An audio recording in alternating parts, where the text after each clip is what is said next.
بسم الله الرحمن الرحيم. نبدأ الجزء الثاني من محاضرة الانترا ميدالاري نيلز. اتكلمنا في الجزء الأولاني عن الهيستوري والديفلوبمنت بتاع النيلز، واتكلمنا عن ال البرنسبلز بتاعت البايوميكانكس اللي في النيلز، واتكلمنا باستفاضة عن البندنج ريجيديتي التورشنال ريجيديتي. هنتكلم في المحاضرة دي عن السيرجيكال تكنيك، وفي كل خطوة هنتكلم عن التبس والتريكس اللي ممكن نعملها، والحاجات دي اللي بنتعلمها من البراكتس، من الشغل نفسه أثناء العملية. أوقات كتير جدا مش كل حاجة للأسف بتتكتب في كتب الأوبرتيف تكنيكس، وفي حاجات كتير جدا بتتعلمها من الشغل. لما بتشتغل مع حد أقدم منك وتعمل معاه العملية مرة واتنين، بتتعلم منه حاجات كده بسيطة في كل خطوة. أحيانا الحاجات البسيطة دي ما بتبقاش مكتوبة في الكتب، بس بتبقى فايتال، بتبقى مهمة جدا عشان عشان العملية تتم بسلام. نصيحة برضو ما تبقاش يعني ما تقفلش دماغك على تكنيك معين أو على طريقة واحدة اتعلمتها. يعني اكسبلور، شوف كذا حد بيشتغل بكذا طريقة، و... واختار لنفسك الطريقة الصح أو الطريقة اللي انت مرتاح فيها. في طرق مختلفة، كل عملية لها طرق مختلفة في الناس، في البريباريشن، في البوزيشننج بتاع العيان، في الآلات، في أنواع المسامير، في حاجات كتير جدا بتختلف من شركة لشركة، من عملية لعملية، من جراح لجراح. فدايما كل واحد يحاول يختار لنفسه أكتر حاجة بتريحه. مع الوقت بتشوف حاجات أكتر، بتشتغل في مستشفيات أكتر، بتشوف ناس كتير بتشتغل، فبتلاقي حاجة كويسة عند ده وحاجة كويسة عند ده وحاجة كويسة عند ده، وانت في الآخر بتعمل التكنيك اللي مريحك، وفي كوليكشن من كل الحاجات الكويسة اللي انت اتعلمتها. طيب هنبدأ في السيرجيكال تكنيك. انا ما يعني انا اتكلمت باستفاضة عن البرنسبلز او البيزكس في المحاضرة الأولانية. في التكنيك طبعا كل نيل بيبقى ليه تكنيك بتاعه. يعني النيل تibia غير النيل فيمر، غير الريتروجريد نيل فيمر، غير البروكسيمال فيمورال نيل. كل نيل وليه تكنيك خاص بتاعه. نصيحة: لما تيجي تشتغل بنيل معين تبع شركة معينة، طبعا يعني في شغل في شركات ما بيبقى نيلز كده مستوردة من ما تعرف لهاش مصدر. بس وفي شركات معروفة بقى، زيمر وسميث اند نيفيو وسترايكر وديبوي سينسز والحاجات دي. لو بتشتغل بشركة يعني بمسمار أو بنيل من النيلز بتاعت الشركات المعروفة، دايما افتح المانيوال بتاعهم، افتح الموقع بتاعهم، وشوف النيل والتكنيك اللي هما بيقولوه بيركبوا النيل بتاعهم ازاي. أحيانا بيختلف معاك من نيل لنيل. على سبيل المثال، في نيلز في البروكسيمال فيمورال نيل بتبقى الانتري بتاعتك من التب اوف جريتر تروكانتر. في نيلز تانية المانيوال يقول لك ادخل ميديال للجريتر تروكانتر. في نيل تالت يقول لك ادخل لاترال للتب اوف جريتر تروكانتر. طب هو بيفرق على انهي اساس؟ بيفرق على حسب الانجليشن بتاعة البروكسيمال بند اللي موجودة في النيل. هو اصلا الديزاين بتاعه هو مظبط بروكسيمال بند معينة. النيل مش ستريت، مش خط مستقيم، النيل فيه حاجة اسمها بروكسيمال بند علشان يبقى انجليتد شوية ناحية الاي اس جي تي. فلما تدخل من الجي تي، يعني لو فرضا جدلا ده الجي تي، فالنيل بتاعك بيدخل وبعد كده المظله اهي. فانت بيبقى فيها حاجه اسمها بروكسيمال بند في النيل ده. فهو النيل اللي يقول لك انا بدخل من التب اوف جي تي، هم عاملين البروكسيمال بند بتاعته مظبوطه على انه تدخل من التب بتاعت الاي جي تي. اللي يقول لك ان الميديال ادخل ميديال للتب، لا، هو يبقى مفروض شويه علشان يبقى قريب من البايرفورمس فوسا. اللي يقول لك لاترال يبقى البند بتاعته زايده شويه، يبقى انت ادخل لاترال. فدايما ستيك للايه لل للابروتش او للتكنيك اللي اتقال في المانوال بتاع الناس اللي عملوا المسمار، علشان ما تندمش وانت شغال في العمليه. طبعا في حاجات اختلافات بسيطة ما بين المسامير وبعضها او ما بين التكنيكس وبعضها، ما بتأثرش قوي على الاوت كام. يعني مثلا لما اقول لك مثلا ادخل من التب او ادخل ميديال او ادخل لاترال، وانت اصلا عندك الكسر في الجي تي 100 حته. فيعني مش هتفرق بقى يعني، خلاص انت اوريدي اصلا هتدخل من فراكشر سايد، مش فارقه بقى الايه التب والميديال واللاترال والحاجه ايه المليمترز العبيطه دي. مش هتفرق معاك قوي في التكنيك، بس ممكن تفرق في عيان لو انت هتركب نيل في عيان عنده ستيبل انترتروكانتريك فراكشر، وده عادي يعني. مش لازم تركب له دي اتش اس. ممكن لو انت عندك فاسيلتيز كويس زي ما احنا كنا مثلا شغالين في السعوديه، ما كناش بنركب دي اتش اس خالص، كنا بنركب كله نيلز. فحتى لو كراك، بس لو هير لاين انترتروكانتريك فراكشر احنا كنا بنركب له نيل. فده القصد من الكلام يعني. تاني حاجة من المانوال بتاع النيل هتعرف التكنيكس نفسه بتاعت الآلات، لأن ممكن الممرضة أو الميديكال ريب بتاع الشركة ما يكونش معاك، فأنت محتاج تكون عارف النيل بيركب إزاي والديفايس بيركب عليه إزاي، والخطوات بتاعته، وتركب البروكسيمال لوكينج والديستال لوكينج إزاي، علشان الحاجات دي بتختلف من نيل لنيل. وممكن تبقى خطوة عبيطة جدا، مثلا مسمار محتاج تهويه شوية في الجايد، أو حاجة هبلة خالص في الإيه في التكنيك، تعطلك في العملية كلها وتبوظ لك الدنيا. كترتيب معين في تركيب المسامير. يعني انا افتكر مثلا في الانترتان في التراجن كان ليه ترتيب معين في تركيب اللاج وتركيب الكومبريشن سكرو، ولازم تخش بالواير الاول فوق، وبعد كده تدريل، وبعد كده تنزل بالواير، وبعد كده تدريل. لو دخلت بالواير والدريل ودخلت اللاج سكرو وبعد كده حاولت تدخل الكومبريشن سكرو مش هيدخل. فيعني قصه كده لها تكنيك معين وايه وسيكونس معين لازم تمشي عليه مظبوط. تمام. فلو ما عملتش، لو ما مشيتش على التكنيك وخدتها بالفهلوه وبالجدعنه بتاعت المصريين كده، ويا عم ده نيل تibia، ده نيل فيمر، هو حوار، هو كيمياء، هتلاقي نفسك معكوك في وسط الحاله. لو انت ما معكش ميديكال ريب كويس، لو معاك ميديكال ريب باك اب وراك فخلاص ما تقلقش، هو هيقول لك الخطوات اللي انت تعملها ايه. آم، طيب نبدأ علشان ما نتأخرش. أول حاجة عندنا في النيل تibia. أنا هشرح النيل تibia زي ما قلت، النيل فيمر، لأن دول أشهر حاجة وأكتر حاجة إحنا بنشتغلها. وممكن في المحاضرات اللي بعد كده إن شاء الله لما نيجي مثلا لجزء بتاع التروكانتريك فراكشرز، ممكن نشرح البروكسيمال فيمورال نيل. ديستال فيمر فراكشر ممكن نشرح اللي هي الريتروجريد نيل. بس خلينا نستيك دلوقتي للايه للتibia والايه والفيمر. مبدئيا البوزيشننج بتاع العيان بتاع التibia، اهم حاجه ان الني تبقى فليكسد، ده اهم شيء، ان الني تبقى فليكسد زي ما احنا شايفين كده من 90 ل 110. الفكره بقى في ناس بتعمل فليكشن 90 وتكسر الترابيزه، يعني الترابيزه تشيل الرجل بتاع الترابيزه وتعين تخلي العين صباين بس وتنزل رجله. وده احنا كنا بنعمل كده الحقيقه في مصر وفي السعوديه. انما دي الطريقه اللي بنشتغل بيها هنا في يو كي. ودي الطريقه اللي مرسومه في كتاب الاي او. مش هتفرق كتير، اشتغل بالطريقه اللي تريحك، اهم حاجه ان الركبه تكون متنيه علشان تعرف تجيب الايه الانتري بوينت بتاعتك مظبوط. ده بالنسبه للايه. طيب هو في حاجه كده تحت الايه تحت الباتوكس بتاعت العيان اللي هي الساند باج. الساند باج دي مهمتها ايه؟ مهمتها انها تعدل لك الركبه تبقى مفروده كده، لانك انت لما تشيلها بتلاقي الركبه بتروح في اكسترنال او الرجل بتروح في اكسترنال روتيشن.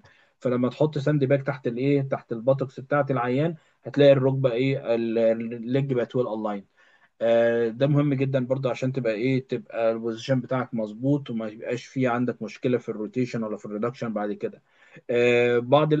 احيانا بنحط سبورت برضه هنا جنب فخذ العيان. ولما بنحط التورنيكي بنبقى حريصين ان السبورت دي بتكون سانده سانده التورنيكي ده السبورت ده برضه عشان يخلي نفس وضعيه الركبه في التوتال ني ريبليسمنت. لو منكم اللي اشتغل وشاف توتال ني هيلاقي برضه الجراحين بتوع المفاصل بوزيشن العيان بنفس الطريقه كده.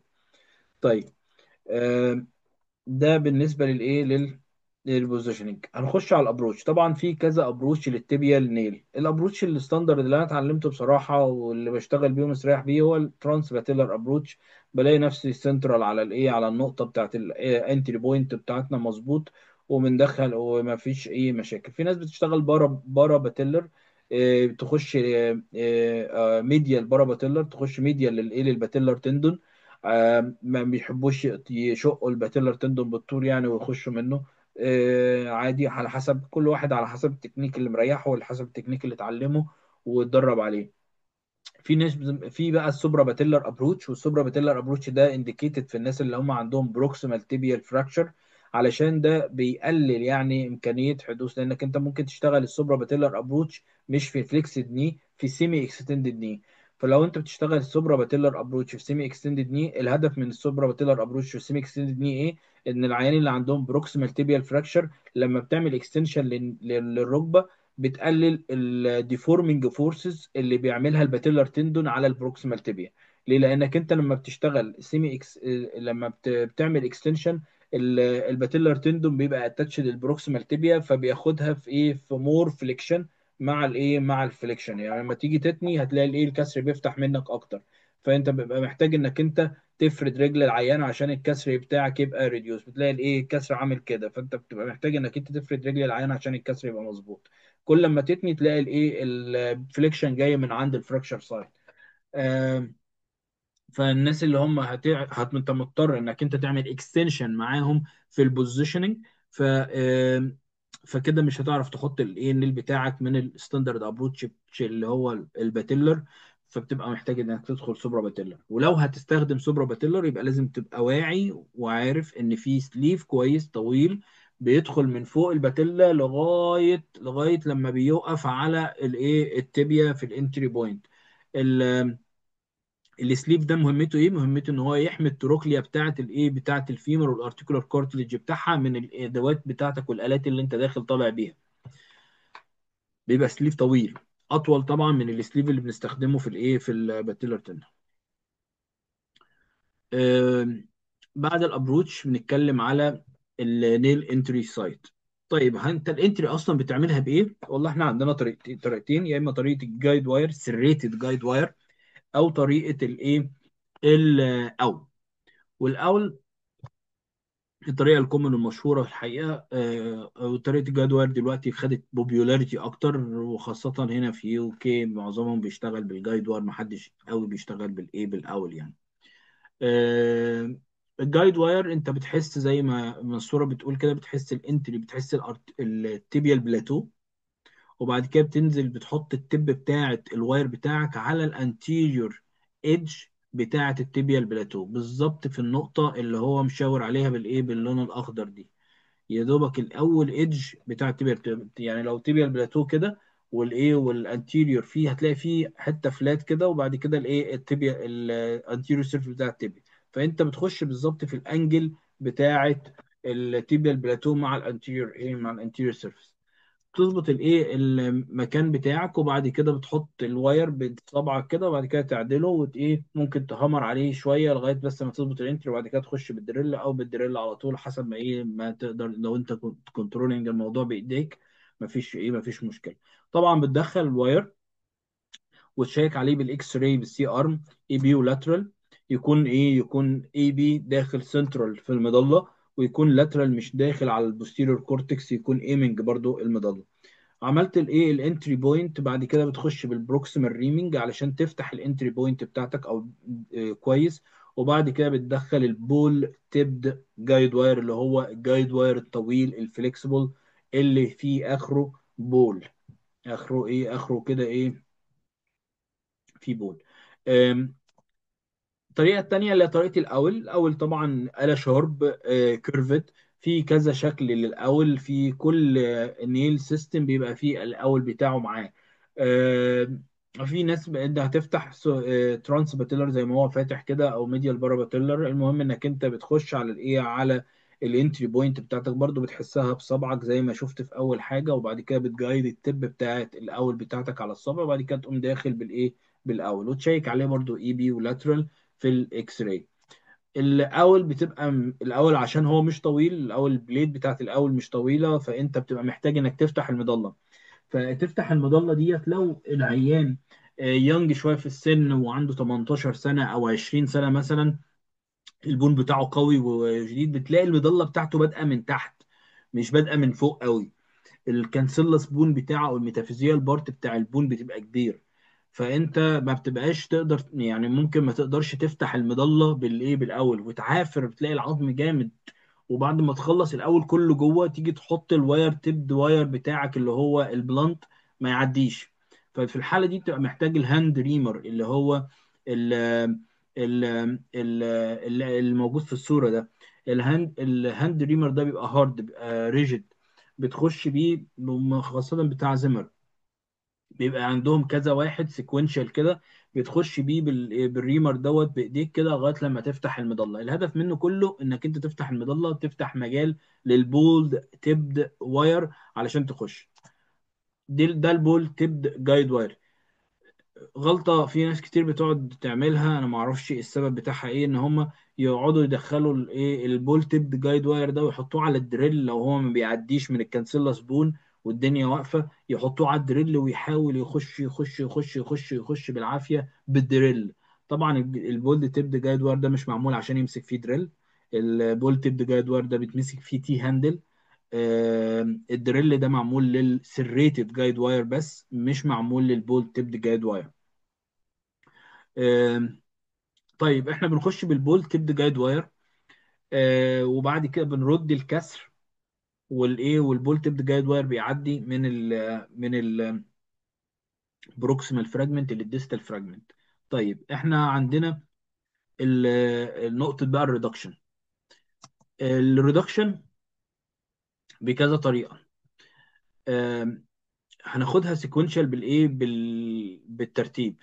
اول حاجه انت بتبدا تحاول تعملها انك انت تعمل كلوزد ريدكشن من غير ما تفتح او تمد اي مشرط على العيان بالتراكشن. طبعا العيان على التيبل زي ما هو موجود كده، احنا بنبقى حاطين هنا تريانجل كده الايه تحت ركبه العيان كسبورت. طبعا لو انت هتشيل رجل الترابيزه وتخلي العيان مدلدل رجله، بس تحط بس ايه زي سبورت كده علشان تثبت عليه رجل العيان. فالمهم انك انت بتنزل تعمل داون وورد تراكشن، وممكن تصلح الفارس فالجاس، وبعد كده زميلك اللي بيساعدك يقوم عامل بوش للجايد واير من فوق يعدي بالفراكشر سايت، وتاني بقى يحاول ممكن تبقى مضطر تتني التب بتاعة البولد تب جايد واير ده، علشان ده يساعدك في انك انت تجايد الديستال تب بتاعته للديستال فراجمنت، لانك لما تلاقي ال شيبد فانت ممكن تلف يمين تلف شمال بحيث انك انت تصطاد الديستال فراجمنت. يبقى اول طريقة انك انت تعمل تبقى كلوزد وتعمل مانوال تراكشن.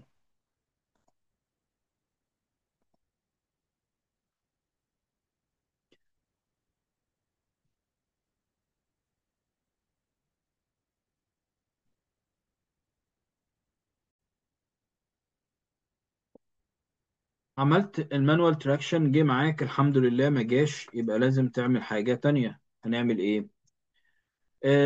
دي طريقة مكتوبة اللي هي يوزنج ديستراكتور، انا ما شفتش حد يستخدمها بصراحة، وما يعني نادر جدا في التبية. ممكن اصدقك في اي ارتيكولار فراكشر بتبقى محتاج تعمل ديس امباكشن وتعمل تراكشن علشان ترجع الارتيكولار سيرفيس مظبوط، وترجع وتري الاين الارتيكولار فراجمنت. فهو ممكن مشهور جدا استخدامه في حالات الارتيكولار زي البيلون، زي التيبل بلاتو كده. انما في التibia يعني مش قوي. ممكن حل تاني ان العيان اصلا لو كان اوبن فراكشر وكان محطوط في اكسترنال فيكسيتور يوني بلانر اكسترنال فيكسيتور، انك انت تسيب الاكسترنال فيكسيتور عامل لك مينتننس للريدكشن لغايه لما تحط الجايد واير بتاعك. وان كان من الافضل لو العيان كان في اكسترنال فيكسيتور فتره طويله انك انت تشيل الوايرز البينز بتاعه الاكس فيكس، وتكحت مكانها كويس علشان علشان الانفكشن، لان العيانين لما بتطول في الاكس فيكس بيجي لهم بين تراكت انفكشن. فانت لو انت حطيت له نيل وهو في بين تراكت انفكشن، فهو ممكن جدا انك انت تديسيمينيت الانفكشن ده في المظله بتاعه البون كلها. الحل التاني حل جويستيك، تبدأ تلعب الألعاب بقى. دلوقتي هو ما بتردش بالمانوال تراكشن، هتجيبه يمين تجيبه شمال، انت مش هابي، مش مرتاح. فانت ممكن ترده بالجويستيك، انك انت تفتح فتحة مشرط فوق صغير وفتحة مشرط تحت صغيرة كده، سنيب سنيب فوق، وتدخل الشانز بن بتاعك فوق وتحت، وتبدأ بالتي هاندل انك انت تريديوس. طبعا لازم تاخد بالك لما تيجي تحط الشانز بن زي ما موجود في الصورة كده، من الميديال، من الانترو ميديال بورت بتاع الميديال كورتكس، علشان تمسك تمسك جزء كبير جدا من العظمه، وكمان تافويد الانجري لاي سراوندنج ستراكشر. حطيت الجويستيك بتاعتك، تبدا تلعب بقى الايه الالعاب، وتحاول ترد وتشوف الايه الاكس راي لغايه لما ترد معاك. اول ما يرد معاك تتنيك ماسك، وزميلك يقوم زائق الجايد واير معدي. الطريقه التانيه، خلاص انت عندك اوبليك فراكشر او سبايرال فراكشر، ومش شكله مش حلو، ومحتاج انك انت ترده، بس مش عايز تفتح. ممكن بالبركوتينيوس ريدكشن فورسبس. البوينتد فورسبس ده ممكن تدخله من سنيب مشرط فوق، سنيب مشرط تحت. حاول بلاش انك انت تمسك الريدكشن فورسبس وتدخله من الجلد على العظم على طول. الموضوع ده تروماتايزنج جدا للتيشو. فانت الافضل انك انت تعمل سنيب مشرط، يعني التروما اللي هتعملها بايدك بالمشرط اهون بكتير جدا من التروما اللي هتعملها بال بالتب بتاعه الريدكشن كلامب. الافضل انك انت تفتح سنيبايه صغيره وتدستكت كده بالارتري لغايه لما توصل للكورتكس، وتكحت شويه البريوستيوم علشان التب بتاعه الريدكشن فورس بتاعتك ما تتزحلقش من عليه. تبقى تفتح فتحه صغيره فوق كده. انت طبعا كل ده جايدد بالايمج، تحط العيان على الاكس راي وتصور وتشوف انت عندك المكان اللي انت المفروض تحط فيه التب بتاعتك فين، فوق وتحت، وتعلمها كده. وبعد كده تفتحها سنيب صغيره هنا وسنيب صغيره هنا، السنيب نص سنتي، مش هقول لك نص سنتي، يعني 2 3 مللي حاجه، بس تدخل منها الواير، بس تكون فاتحها بالمشرط علشان وتعرف تسلكها، وتقدر تدخل الفورسبس عشان تسلك لغايه الكورتكس. ممكن ترد، وبعد كده تمسك بالريدكشن وتمنتين، ولازم واحد بقى يفضل ماسك الريدكشن دوت لغايه لما تحط الواير بتاعك وتعمل الريمنج وتدخل النيل. هي دي مشكلتها. فانت الاسيستنت بتاعك هيبقى عبد للريدكشن فورسبس، مش هيسيبه. آم، طبعا مش هيعرف يساعدك في حاجات تانية. آم، الطريقة التانية بقى انك انت خلاص ما حاولت يمين شمال مش عارف ايه، مش مرتاح ومش مبسوط والريدكشن بتاعك مش كويس، الحل انك انت تعمل اوبن ريدكشن. طبعا البروسيس دي كلها يعني من النادر جدا ان احنا بنمشي الخطوات دي كلها في الفراكشر تيبيا، لان الفراكشر تيبيا الحقيقة العظم بيبقى تحت الجلد على طول، والرجل بتبقى مش قد الفيمر، فبيبقى سهل شوية انك انت تريديوس مانوال. ف يعني قليل، يعني قليل جدا ما بقى محتاجين ان احنا نفتح تبية بصراحة. أنا ما حصلتش معايا قبل كده، ممكن يكون حصلت مرة ولا حاجة، مش متذكر، بس يعني مش حاجة مش حاجة كومن. ممكن تفتح تريديوس، وبرضه بتضطر انك انت تستخدم الريدكشن فورسبس. لو انت ما عرفتش تدخله بيركوتينيوس في مكان مظبوط وتمسك الكسر بتاعك، ممكن تستخدم تعمل فتحة صغيرة وتدخل. ده حل تاني لو كان ترانسفيرس فراكشر. خلاص انت فتحت بقى، يعني احنا دلوقتي خلاص بنتكلم في اوبن ريدكشن. اوبن ريدكشن ممكن تفتح اوبن ريدكشن وتمسك، مش لازم ريدكشن فورسبس زي ده، بس ممكن تستخدم البون البون هولدر فوق وتحت كده اللي هو الهيجرو. وتحاول تريديوس الفراكشر بتاعك لو كان ترانسفيرس. في طريقة تانية للناس اللي هم عندهم اوفرلاب للكورتكس كده، انك انت تدخل طريقة الهومن. الهومن بتدخله الاول معدول زي المعلقة كده، وبعد ما تدخله تعلق الكسر، تقوم لفه، وبعد كده ترفعه. بس بالظبط كده زي ما هي مرسومه في بالظبط في الخطوات من الشمال لليمين. في الاول هتدخله لفوق، التب بتاعته لفوق، وبعد كده تلفه، وبعد كده ترفعه. فبالظبط تقوم عادل الكورتكس على الكورتكس مظبوط. آم، قريبه جدا من فكره الكمانجي تكنيك بتاعه الديستال ريديوس لما بنستخدم الكي واير عشان يساعد في الريدكشن. طيب البروكسيمال فراكشر، طبعا البروكسيمال تيبيال فراكشر ده ممكن هتلاقيه صفحه لوحده او هتلاقيه درس لوحده في اورثوبوليت. ليه بقى؟ لان هو ليه تيبس وتريكس خاصه بيه باستخدام البلوكينج سكروز، واستخدام السيمي اكستندد بوزيشن بتاع الني، والسوبرا باتيلر ابروتش للانتري بوينت. الحاجات دي كلها الهدف منها الهدف منها انك انت تحاول تستابلايز البروكسيمال فراجمنت في بوزيشن مظبوط، علشان لما تدخل النيل وتثبت بروكسيمال لوكينج سكرو الالاينمنت الاخير بتاعك ما يكونش في فالجاس ريكارفيتم. ليه؟ لان البروكسيمال تيبيا بتميل دايما انها تروح في فالجاس ريكارفيتم بوزيشن مع الديفورمينج فورسز اللي عليها. طب ايه الديفورمينج فورسز اللي عليها؟ في البروكسيمال تيبيا احنا عندنا ايه؟ عندنا البيس انسيرنس ميديال، وعندنا الباتيلر تندون انتيريور. فالباتيلر تندون انتيريور بيبقى مايل ان هو ايه يعمل اكستنشن للايه للفراجمنت، ويعمل فليكشن على مستوى الايه الكسر. يعني هي الايه الفراجمنت بيحصل لها اكستنشن، بس الكسر نفسه بيحصل له ايه؟ بيحصل له فليكشن، تبقى بيزيد الانجليشن انتيريور. من ضمن الطرق ان احنا نمنتين الريدكشن بيوني كورتيكال بليت. نحط واحده 1 سيرد ولا دي سي بي صغيره 3.5، ونحط لها يوني كورتيكال سكروز، مسمارين فوق ومسمارين تحت، بس 14 14 14 14، بس يمسك الايه الريدكشن في مكانه. وبعد كده تشتغل تحط النيل بتاعك. وده انا احسن حاجه واكتر حاجه بفضلها بصراحه في حالات البروكسيمال تيبيا، علشان بتسهل عليك كتير جدا. يعني انت ممكن تاخد وقت شويه لغايه لما تحط البليت وبتاع ومش عارف ايه وتظبط الريدكشن وتحط البليت بتاعتك، بس بعد كده بيريح عليك العمليه كلها. احسن من انك انت بقى تجيب واحد، يعني تخلي الاسيستنت بتاعك ماسك لك الريدكشن طول الوقت، وكل شويه عمال تشيك، لانك انت مقلق الريدكشن يكون ايه؟ يكون فك وما كانش وما يبقاش مظبوط. فالبليت هنا بتشتغل كريدكشن تول مش كفيكسيشن تول. الفيكسيشن بتاعك اساسا هيبقى بالايه؟ بالنيل. طيب احنا قلنا البندنج بتاع الجايد واير ده علشان تعرف تصطاد الديستال فراجمنت كويس وتدخلها. آم، بعد كده بتشيك البوزيشن بتاعك في الاي بي واللاترال. اهم حاجه انك انت عندك يكون النيل بتاعك، الايمنج بتاعك انك انت تكون عند الليفل بتاع الفايزيال سكار، اللي هو الخط الغامق بتاع الايه الفايسس القديم ده. تمام، هو ده اخرك في الايه في الليفل بتاع النيل. فانت اول ما بتوصل بالواير للليفل دوت بتاخد ايه؟ بتاخد المقاس بتاع الايه النيل بتاعك. طيب المقاس ازاي بتقيس؟ ازاي بتقيس؟ بطريقه من اتنين: يا اما بالمسطره اللي هي الميتال ميتال ديت، بتحطها وتصور عليها وتعلم بالايه بالارتري فورسبس كده عند الايه عند الليفل بتاع بتاخد صوره طبعا ديستال الاول، تتاكد انك انت عند عند الليفل بتاع الفايزيال سكار، وبعد كده صوره بروكسيمال وتتاكد ان التب ان الارتري فورسبس بتاعك عند اخر حته في الانتري، علشان تاخد مقاس النيل مظبوط.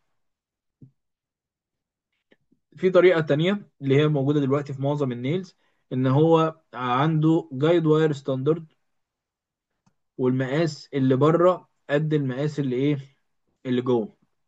هو بيحط الايه بيحط الميجر على الجايد واير، ويشوف الرقم النيل بتاعه، وبيشوف الديستال تب بتاعة الواير واقفة عند مقاس كام في الايه في الميجر.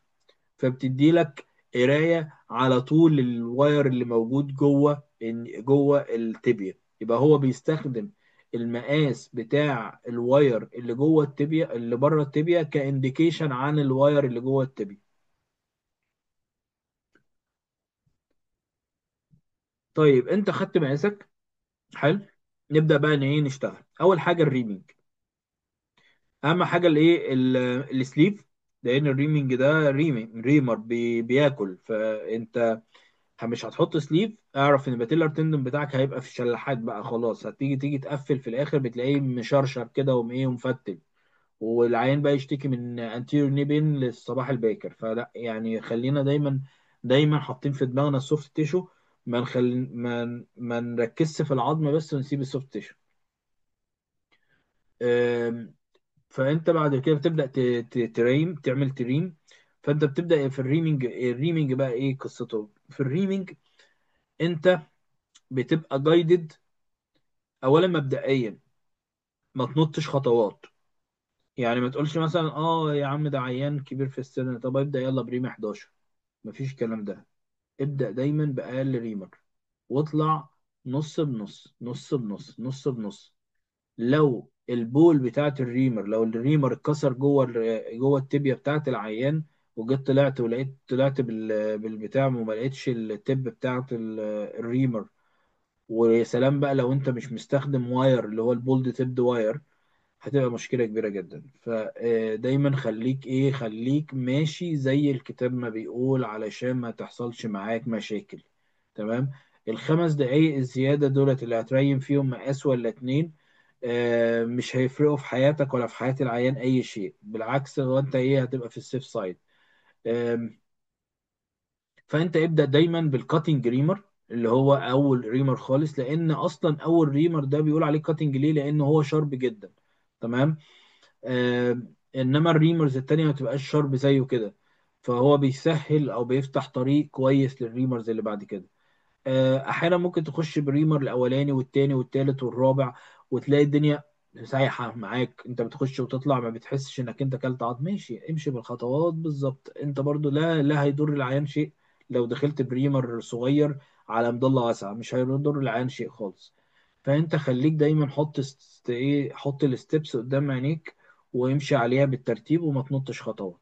فانت هتبدا ب 8، 8 ونص، 9، 9 ونص، 9 ونص، 10 كده لغايه لما توصل لايه لقيت بدا الايه المظله تاكل معاك في الريمر، والريمر لقيت بيتحشر شويه في الايه في المظله كده، هو بيطلع معاك كل حاجه بس يعني ايه، لقيت بيكفى. فانت هيعرف اول ما تلاقي ان الريمر بدا ياكل في العظم كويس، وحاسس ان الريزيستنس بتاعته بدات تكون قويه، فاعرف ان دي خلاص ده الايه ده المقاس بتاعك.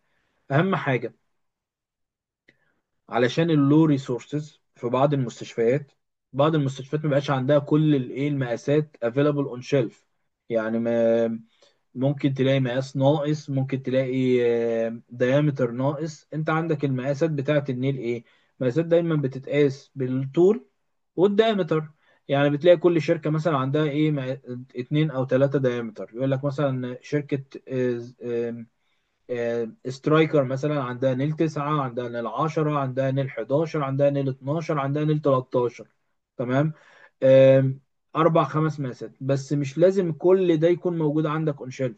غالبا يعني هيكون عندك مثلا مقاس 10 و11 كل المقاسات، وتسعة مثلا مقاسين ثلاثة، و13 مقاسين ثلاثة، لأن ما فيش حد بيستخدم الإكستريمز دي.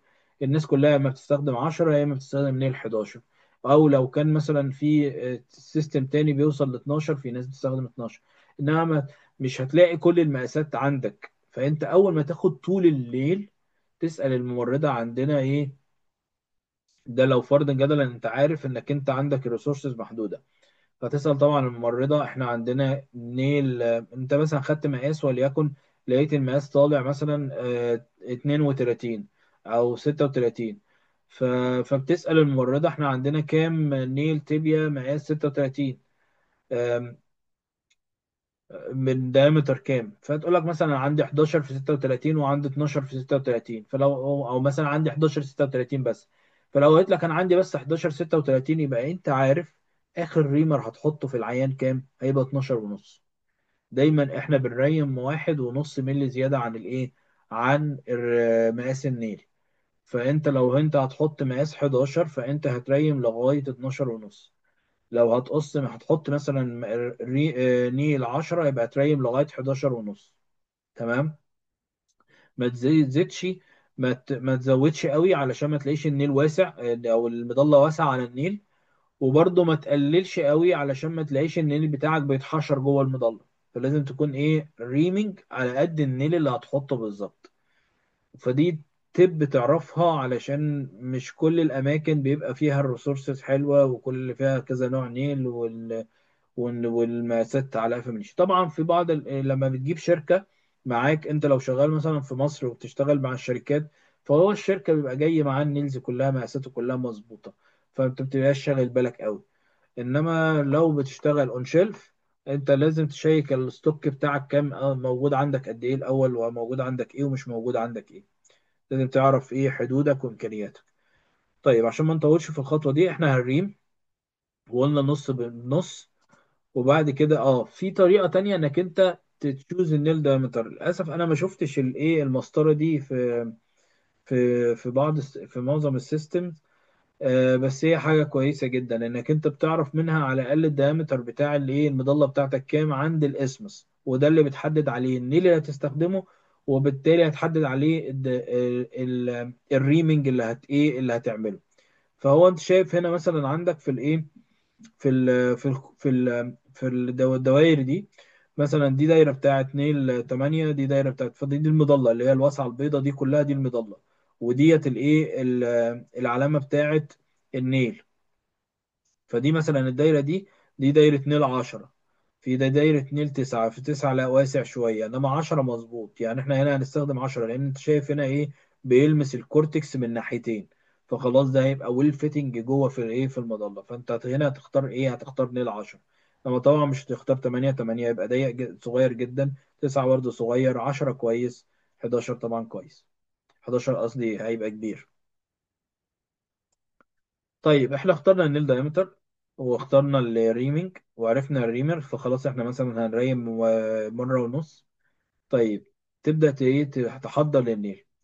الحقيقة الخطوة دي مش موجودة دلوقتي في معظم السيستمز. كانت موجودة زمان حتة التeflon تيوب. ايه قصة التeflon تيوب؟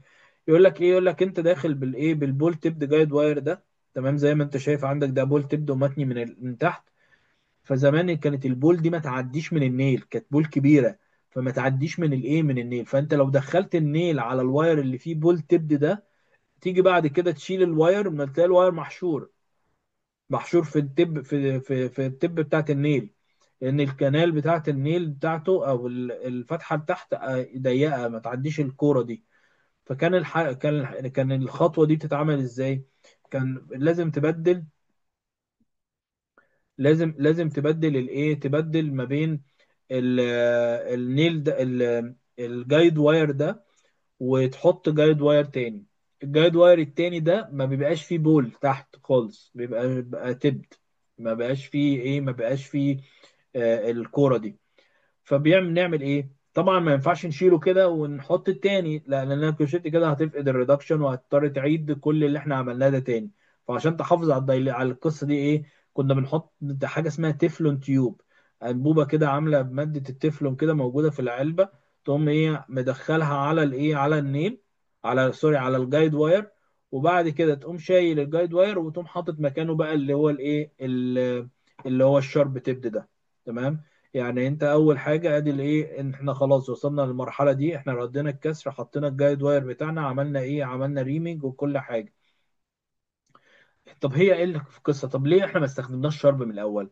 ما استخدمناش شرب من الاول لسبب تاني. ايه السبب؟ انك انت وانت بتريم، الريمر بتاعك ده ليه راس. فالراس بتاعت الريمر ديت لو اتكسرت او انفصلت عن الريمر بتاعك وانت بتريم على البول تيب، انت بتعمل ايه عشان تطلعها؟ انت بس بتشد الواير، لان هي ايه برضو ما بتعديش من البول. فهي كده كده جوه البول، جوه الواير، هي كده كده محاوطه الواير. فانت ما بتعملش حاجه غير انك انت بتقوم شايل الواير بتاعك وايه وخلاص، وتطلعها من الواير وتقوم حاطط الواير تاني.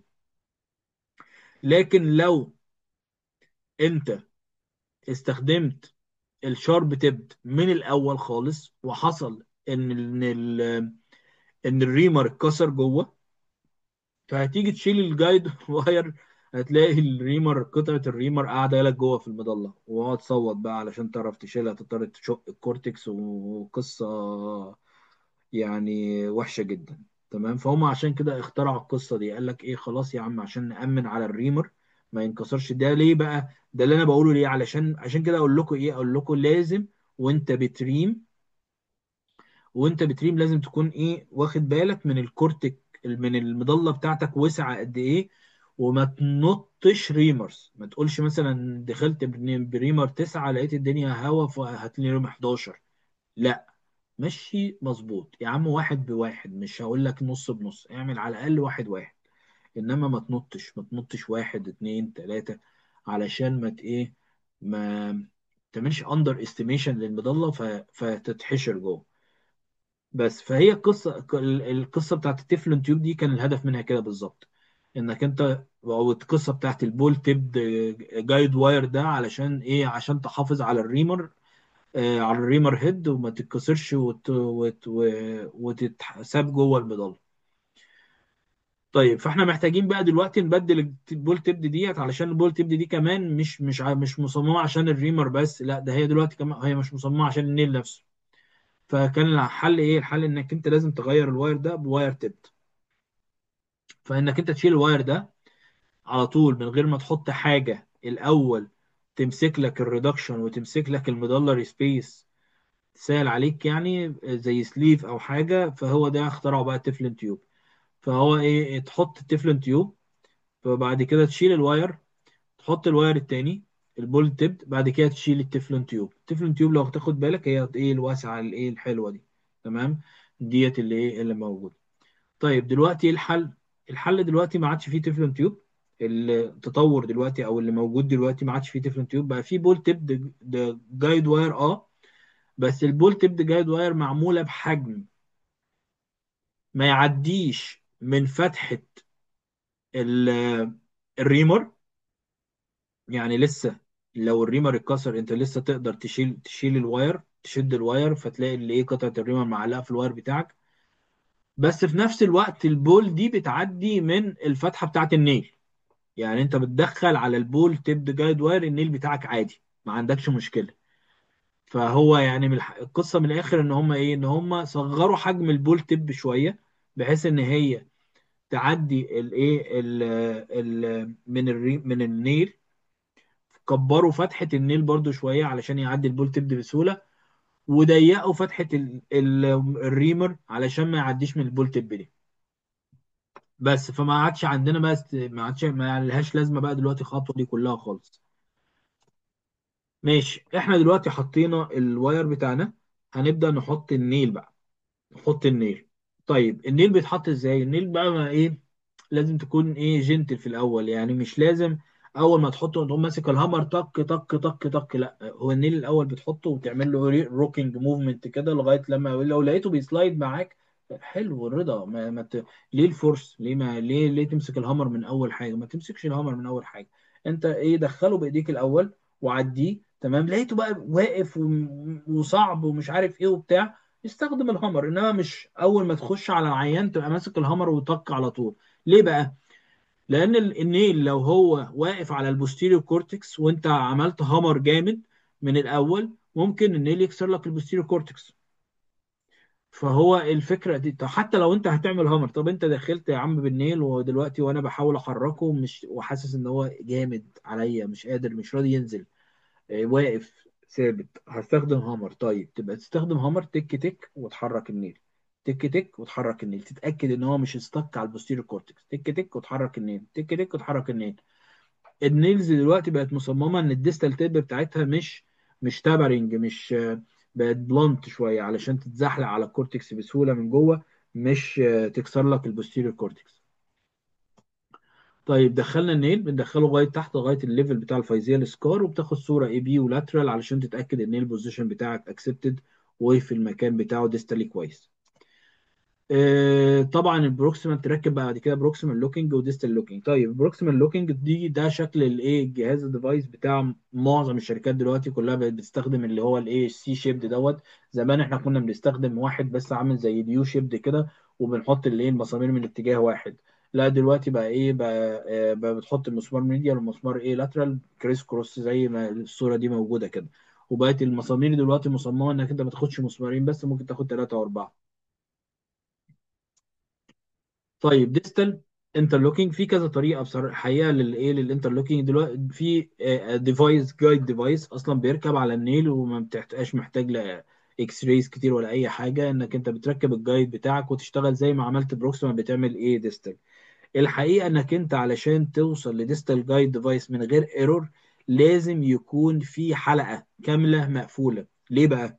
لانك انت كل ما بتزود، يعني انا مثلا ده النيل بتاعي وده هيبقى الجايد، تمام. فانا كل ما بزود المسافه ما بين الديستال تيب بتاعه الجايد والايه والنيل، كل ما بزود بيبقى فيه ايرور. الايرور ده بيحصل يعني الديفايس بيتحرك شويه فبيبقى فيه ايرور، ممكن تخليك انك انت ما تقدرش تصطاد الايه المسمار او الهول كويس. فالحل عشان يقلل الايرور دي ايه، ان هو يكمل الحلقه حوالين النيل. فكان في المركز الدولي انا فاكر ايام ما كنا في احمد ماهر، كان دايما بيجي معانا مينا وبشوي بتوع الشركه يعملوا ايه، يقوم هو حاطط خرم في التibia من قدام كده، وقوم حاطط عليها زي سليف كده صغير ميتال، ويخرم ويدق عليه، يتأكد ان هو على الديستال تيب بتاعة النيل. يتأكد من صوت الميتال تك تك تك زي صوت الميتال، يعرف ان هو على الديستال تيب بتاع النيل، بحيث ان هو يكمل حلقة كاملة ما بين النيل وما بين الجايد ديفايس بتاعه. وبعد كده كنا بنحط ديستال لوكينج من غير ما نقعد نعمل اكس رايز كتير، كانت بتبقى مظبوطة. حاليا انا يعني بعد بعد كده لقيت بقى الشركات معظمها بتشتغل انك انت تشتغل تعمله فري هاند. وحقيقة بعد مع الشغل والتدريب الموضوع او اللعبة دي ما عادت ما بتبقى سهلة بعد كده، ما بتبقاش صعبة. بس هي في الاول بتبقى قصة شوية. بس اول ما بتوصل للسنس بتاعها بتبقى خلاص. يعني هو انت اهم حاجه انك انت تعمل الخطوات اللي مرسومه دي مظبوط، هتلاقي الامور سهله ان شاء الله. اول حاجه انك انت التب بتاعه النايف تكون جوه الهول، زي ما هي مرسومه في الصوره التانيه دي بالظبط. التب بتاعه النايف، انت اول حاجه مبدئيا انت محتاج راديوجرافر واحد يكون واقف على السي ارم، شاطر، يكون جايب لك هول مظبوطة جدا، يكون عمودي جدا على المسمار، ويكون جايب لك هول انت شايفها دايرة سيركل، لا شايفها اوفل ولا شايفها مش عارف ايه. آم، طيب لو فرضا جدلا انت شايفها اوفل وبتاع الاشعة مش حرق، مش شاطر، مش عارف الدنيا تتظبط ازاي، فانت هتجايد الراجل ده. طب هتجايد الراجل ده ازاي؟ خدوا بالكم ده سؤال في الام سي كيو، انا فاكره كان موجود في الفيمر. لو لقيت شادو فوق وتحت، يبقى ده الدايركشن اللي هتتحرك فيه الاكس راي. يبقى انا دلوقتي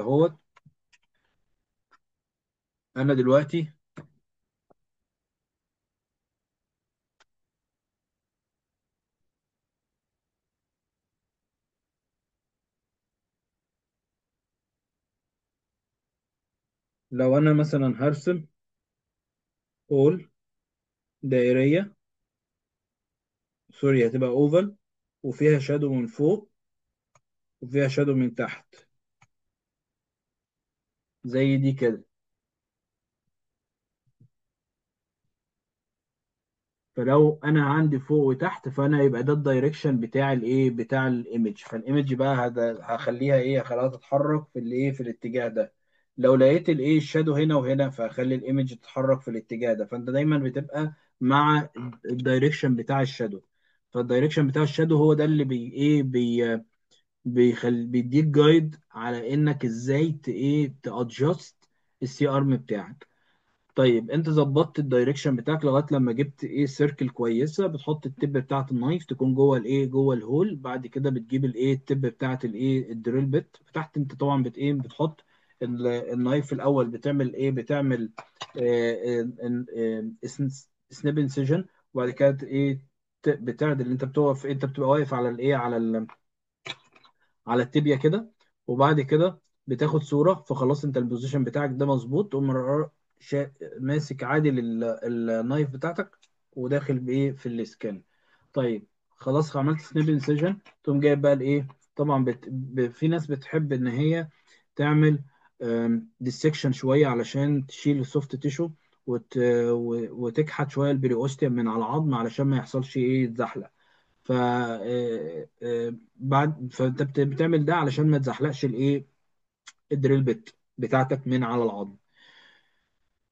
توقف الدريل بت بتاعتك في وسط الخرم بالظبط، في السنتر بتاع الهول بالظبط. وبعد كده تعدل ايدك بحيث انك انت تشوف الباك بتاعت الدريل في الاكس راي. فلو الباك بتاعت الدريل دايره، تشوف دايره كبيره كده مغطيه الدايره بتاعت الهول في الاكس راي. انما المفروض انك انت ما تشوفش الدريل. لو انت الاول بتبقى معاوج ايدك، وبعد كده تعدل ايدك بحيث وتاخد صورة تأكد انك انت عمودي على الهول بالظبط، وشايف الظهر بتاعة الدريل مظبوطة، ويكون الدايركشن بتاعك في نفس الدايركشن ما بين، او نفس الاكسس ما بين الايمج انتنسيفاير والاكس راي سورس بتاع السي ارم. بس تخش اول ما تخرم كورتكس تصور. طب ليه بتصور اول ما تخرم كورتكس؟ اول ما تخرم كورتكس بتصور علشان تلحق تظبط نفسك لو انت مش داخل في مكان مظبوط. بمعنى ايه؟ بمعنى انك انت لو دخلت على طرف الهول، يعني انت مش في السنتر بالظبط بس انت على الطرف، انت ستيل تقدر تعدي الدريل بيت بتاعتك من الهول بتاعت الديستال لوكينج سكرو. لو انت عوجت ايدك شويه ودايركتد ووجهت الدريل بيت بتاعتك للهول، هتعدي معاك. انما لو انت دخلت زي الغشيم، قمت داخل واخد نير كورتكس وفار كورتكس على طول ومصور، ولقيت الدريل بيت بتاعتك كلها بره الهول اصلا، قدام النيل او ورا النيل، فانت محتاج تخرم خرم جديد، وتقعد بقى تخرم بقى كل شويه في الايه في الكورتكس. فطبعا ده غلط ان انت بتخرم ديستال للنيل. انت لو حصل لا قدر الله كراك ولا اي كسر ديستالي، هتبقى مشكله كبيره جدا، هتحتاج تجيب شريحه بقى. تمام. أم، فانت ايه، انت لازم تكون حريص شويه في الايه في الخطوه ديت علشان ما تخرمش اكتر من خرم. فانت اول ما تخرم اول كورتكس بتصور عليه، تتاكد ان الخرم بتاعك مظبوط. طيب لقيت ان الكورم بتاعك مظبوط، تقوم داخل بالايه، مركب الدريل تاني على الايه على الدريل بيت، وتقوم مكمل للايه للاخر، معدي النيل ورايح على الايه على الفار كورتكس، تعدي النيل وتصور تاني، تاكد ان الدريل بيت معديه النيل، واتاكدت ان الدريل بيت معديه النيل، فخلاص تقوم مقارن بقى الايه الفار كورتكس. بعد كده تشيل الدريل بيت، تقيس مقاس مسمارك وتحط مسمارك في الايه في الهول. بعد ما تحط المسمار تشيك عليه في الاي بي وفي اللاترال، ولو سمحتوا لازم تشوف الصورة اللي تحت دي، لازم تكون شايف سيركل سودا. تمام. ما تشوفليش بقى ايه نيل وفيه مسمار بالعرض كده، لا يعني. خليك دايما شايف المسمار، يعني تحط الايه الاكس راي بتاعك بالبنديكولار، ما تحطليش الاكس راي بتاعتك وشايف المسمار كده، لا، حط الاكس راي بتاعتك بحيث انك انت شايف المسمار، بتشوف شايف راس المسمار بس، ما تشوفش المسمار نفسه، شايف راس المسمار بس، تكون راس المسمار مغطيه الايه مغطيه الهول. طيب، في تكه بتقول ايه، بتقول انك انت لو انت عندك جاب في الفراكشر سايت، فانت المطلوب منك انك انت تثبت ديستال لوكينج سكرو الاول، وتعمل حاجه اسمها باك هامرنج او باك سلاب تكنيك، انك انت ايه تدق على النيل اللي ورا، تمام، اللي بره، علشان تشد النيل وتشد النيل بالديستال سكرو، فتقوم قافل الفراكشر جاب. يبقى انت بتثبت ديستال الاول، ما بتثبتش بروكسيمال. في الحالات اللي فيها فراكشر جاب، انت خلاص حطيت النيل بتاعك ولسه ما حطيتش لا بروكسيمال لوكينج ولا ديستال لوكينج، صورت اكس راي لقيت فيه مثلا 2 3 مللي كده ايه جاب في الفراكشر سايد، شكلهم مش مريحينك وحاسس ان هي ايه شكلها مش حلو في الاكس راي، فانت بتعمل ايه، تركب ديستال لوكينج سكرو، تمام، وبعد كده تعمل باك هامرنج، تمام، فتطلع النيل، والنيل يشد بالديستال لوكينج سكرو، يشد الديستال فراجمنت، يعمل لها امباكشن جامد في الايه في البروكسيمال فراجمنت، ويقفل لك الجاب. المشكله في ايه؟ المشكله انك انت احيانا لو مش عامل حساب الجاب ديت في طول المسمار، بعد ما تعمل باك هامرنج هتلاقي التب بتاعت المسمار طالعه لك من الايه من الانتري سايت، فدي مشكله. يبقى انت لو انت حطيت النيل بتاعك ولقيت فيه جاب، فدخل النيل شويه جوه، تمام، ما ت- ايه ما تطلع ما تحطوش على بروكسيمال، او دخل النيل شويه جوه، اعمل حساب الجاب دي، لقيت الجاب مثلا نص سنتي، يبقى انت غطس المسمار بتاعك نص سنتي، تمام، عشان لما تيجي تعمل باك هامرنج نص سنتي ده يطلعها النيل ويقفل لك الجاب وخلاص، يبقى كده النيل مقاسه مظبوط. تمام. طيب فرضا جدلا انت عملت كده، حلو، وعملت باك هامرنج وقفلت الجاب، بس لسه المسمار شورت. وهنا بقى ايه ميزه الكاب؟ ايه ميزه الكاب؟ الكاب ده ده النيل كاب ده ايه عباره عن ايه؟ عباره عن مسمار صغير كده بيتحط في التب بتاعت النيل من فوق، تقفله، وبعد كده بتشيل الايه بتشيل الجايد بتاعك. الجايد بتاعك دوت طبعا ده كانيوليتد كبير، وبيبقى في مجال انك انت تدخل منه الايه النيل كاب. النيل كاب ده ليه ميزتين الحقيقه. اولا الميزه الاولانيه بتاعه الطول، لان هو في مقاسات، في نيل كاب 5، في نيل كاب 0، في نيل كاب 5 مللي، في نيل كاب 10 مللي، وفي نيل كاب 15، وفي نيل كاب 20. فانت عندك لو المسمار بتاعك قصير مثلا 1 سم او 2 سم، عادي النيل كاب يكمل لك لاخر المسمار. آه، فدي الميزه بتاعت النيل كاب الحقيقه. لو انت حتى انت قايس مثلا وليكن 32 او 34، وانت شايف انك انت ما عندكش على الستوك بتاعك غير مقاس 32، انت مثلا قايس 34 وما عندكش في الستوك 32، عادي ركب 32 وبعد كده حط كاب 2 سم. فانت كده يبقى انت وصلت للطول المظبوط. فدي ميزه. الميزه التانيه بقى والاهم اللي مصمم ليها الكاب اصلا، انك انت لما تيجي تشيل النيل بعد كده، في يعني فرق كبير جدا لما تشيل نيل كان متركب له كاب، ولما تشيل نيل من غير كاب. ليه بقى؟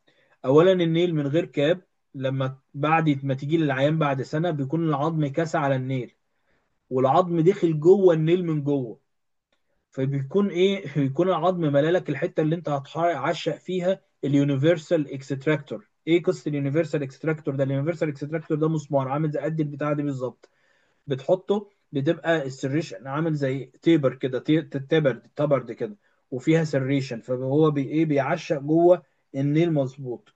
وهو ايه تبرد ليه؟ علشان يبقى يفت لكذا مقاس نيل، مش النيل ده بس، يعني هو يونيفرسال بيشتغل على اي نيل. فهو يقوم ايه يقوم معشق في الايه في البروكسيمال اند بتاعه النيل، وبعد كده ايه تركب عليه الاكستراكتور، الهامر اكستراكتور او الباك هامرنج دي.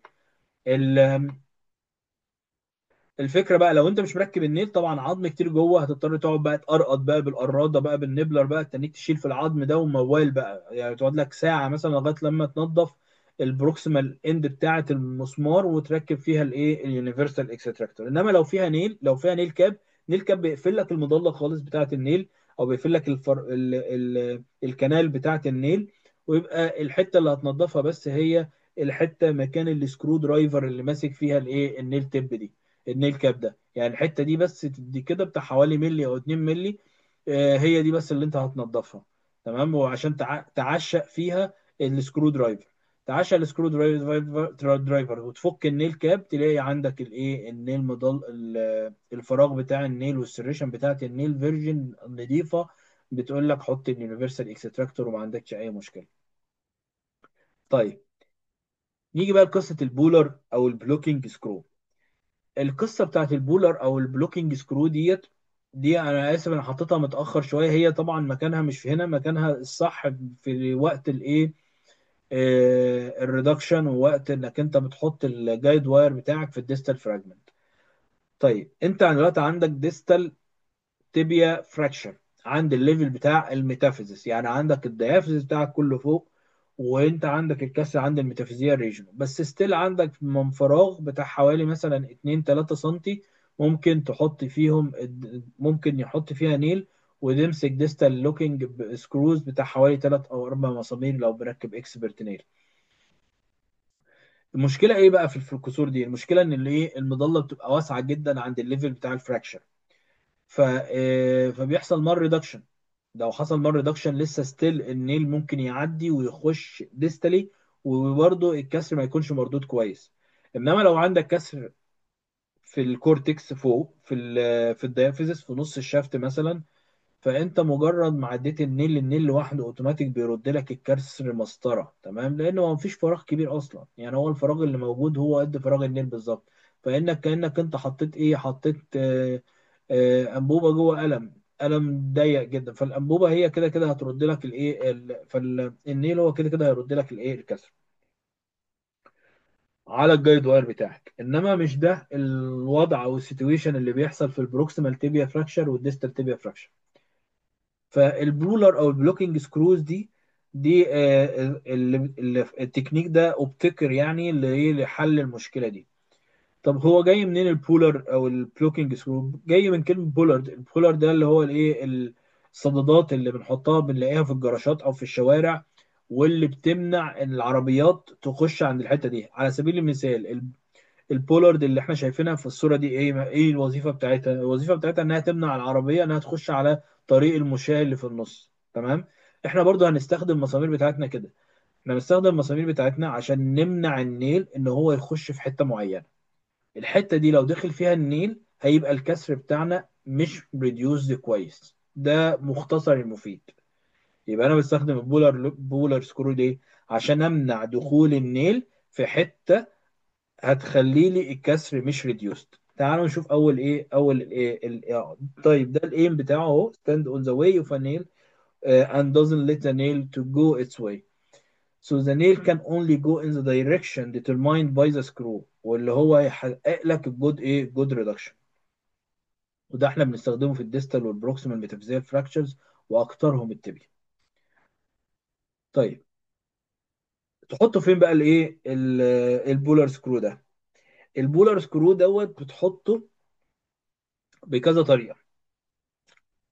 انا بالنسبه لي انا ببص على الكسر بتاعي، بشوف انهي الموبايل فراجمنت او اللي بتتحرك، اللي هو طبعا في الديستال هتبقى الديستال فراجمنت، في البروكسيمال هتبقى البروكسيمال فراجمنت.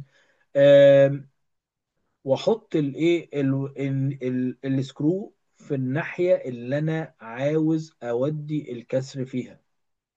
بمعنى ايه؟ بمعنى انا لو بصيت تحت كده على اول ايه، على اول صوره، طيب دي الايه الكسره او الفراجمنت ديت متحركه كده، والفراجمنت دي متحركه كده، فانا عايز ايه؟ انا عايز احرك الفراجمنت دي في الاتجاه ده.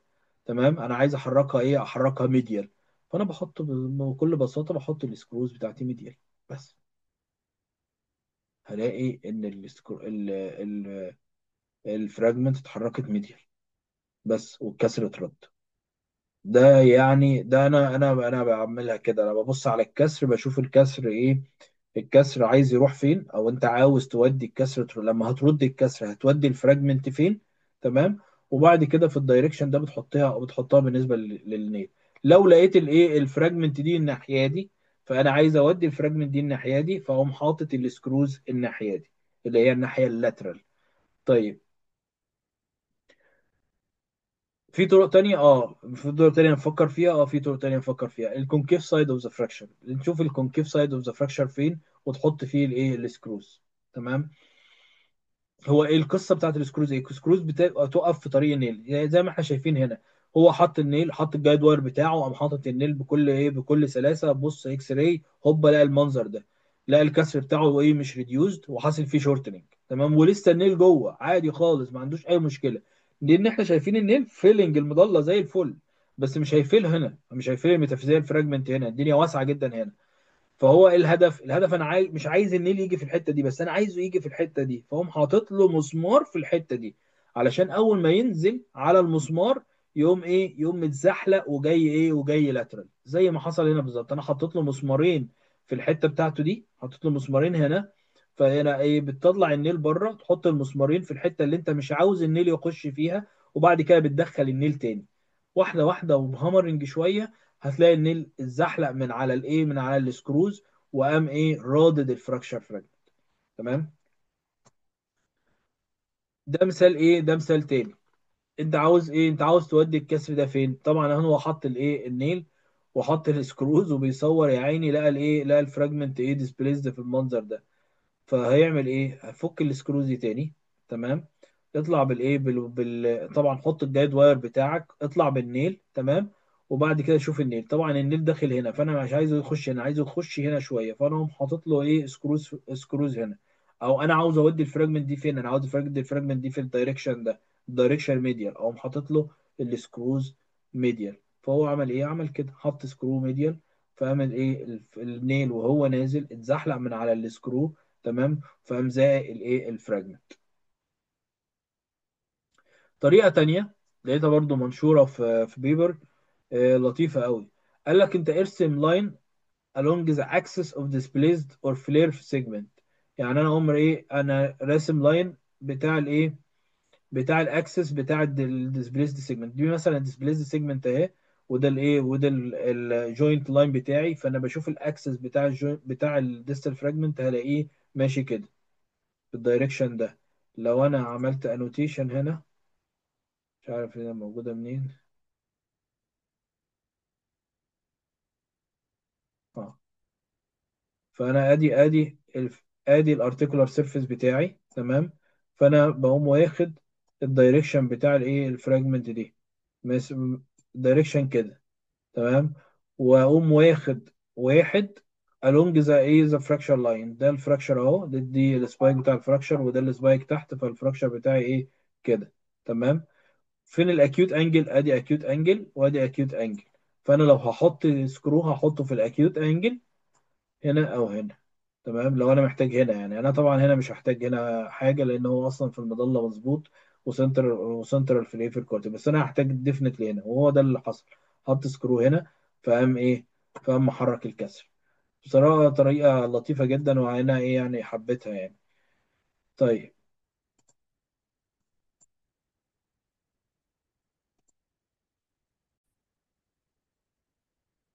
زي ما احنا هي ما عملناها بالظبط هنا.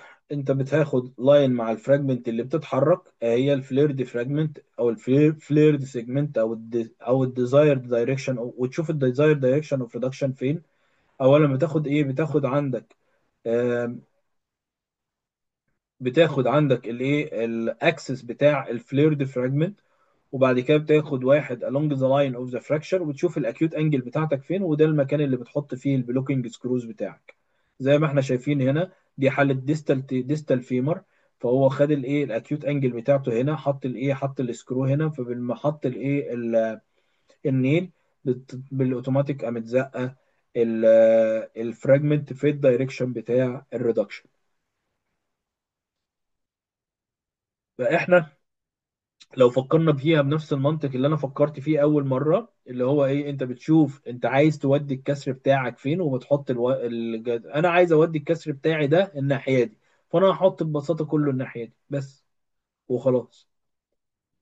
ده طبعا بروكسيمال تيبيا، فالبروكسيمال تيبيا بتتحرك في الدايركشن دوت، وده الديزاير دايركشن بتاعك بتاع الريدكشن، انك عايز تردي دي الناحيه دي، فانت هتحط الناحيه دي، او ترسم خط along ذا فراجمنت اللي هي هتتحرك، اللي هي غالبا هي البروكسيمال فراجمنت او الديستال في الديستال تيبيا. فهي البروكسيمال تيبيا هنا تاخد بيها لاين، وبعد كده لاين along ذا فراكشر، وتشوف الايه الدايركشن بتاع الاكيوت انجل، وتحط في فليرد سيجمنت بتحط فيها الايه السكرو. نفس الفكره هنا، خدنا لاين along the distal fragment ولاين along the fracture، وادي الاكيوت انجل، حط الايه السكرو بتاعته في الايه في الاكيوت انجل، ونزل عليها الايه النيل مظبوط. طبعا الريدكشن مش لازم يكون يعني اناتوميكال، بس لازم يكون مفيش لا فارس ولا فالجاس الاينمنت ولا في شورتنج، يكون فيه الاينمنت مظبوط. بعد كده عندنا قصه الموبايل والاستاتيك فراجمنت دي مهمه جدا، انك انت تعرف ايه اللي هيتحرك، ايه الفراجمنت اللي هيتحرك، علشان هي دي اللي انت هتحط فيها البلوكينج سكرو بتاعك.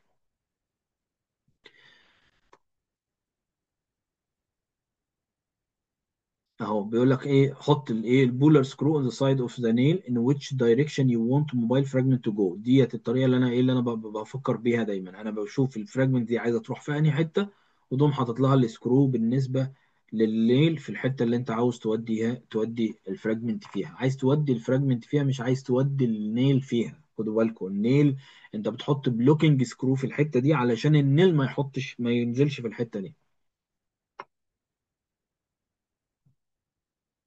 طيب بعد كده نيجي نتكلم بعد كده على الايه، على الفيمر نيل. يبقى احنا كده خلصنا الايه التibia. تمام. اتكلمنا فيها عن القصص بتاعه الانتري، واتكلمنا على الايه عن الريدكشن والطرق بتاعه الريدكشن، واتكلمنا عن البولار سكروز و... و... والقصه الريمنج، وازاي ان ايه نعمل باك هامرنج، والقصه دي كلها احنا ايه، احنا كده غطينا الايه النيل تibia كله.